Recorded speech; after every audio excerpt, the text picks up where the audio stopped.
प्यार से कहना धर्मकार और सत्संगत।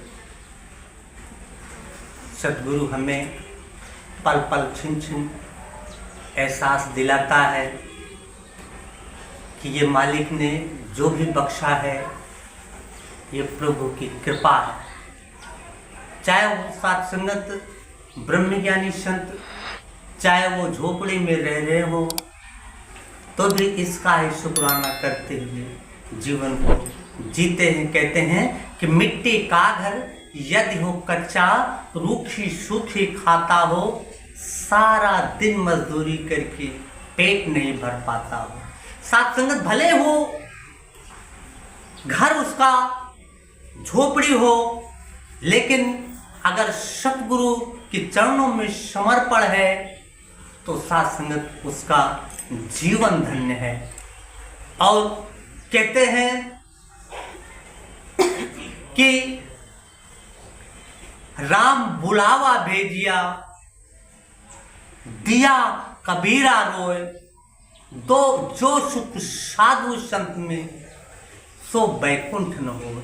कि ब्रह्मज्ञानी संत महात्मा कहते हैं कि जो सुख हमें संतों के चरणों में है वो सुख हमें बैकुंठ में नहीं मिल पाएगा। आओ सत्संगत, इसलिए हमें पल पल छिन छिन एहसास होना चाहिए कि ये सांस भी चल रही है तो ये पारवर परमात्मा की कृपा से हमारे जो सांसें चल रही हैं इसकी वजह से चल रही है। अगर ये चाहे कि ये सांस नहीं लेनी है तो सत्संगत वो सांसें रुक जाएगी। संतों ने कहा कि बिना तेरी रजा दुश्वार है एक सांस भी लेना।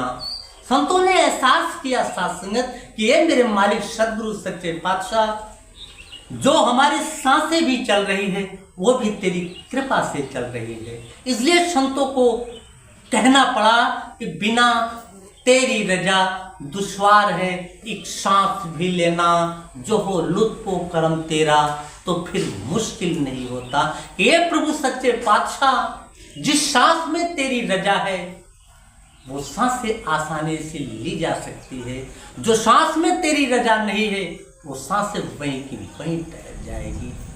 आओ सत्संगत, इसलिए हमें एहसास करना चाहिए पल पल छिन छिन कि अरबों करोड़ों देने पर भी एक सांस डॉक्टर नहीं लौटा सकता।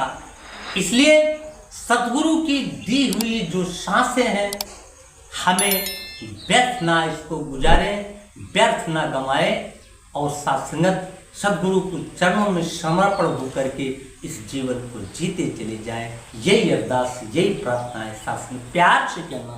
धन्यवाद।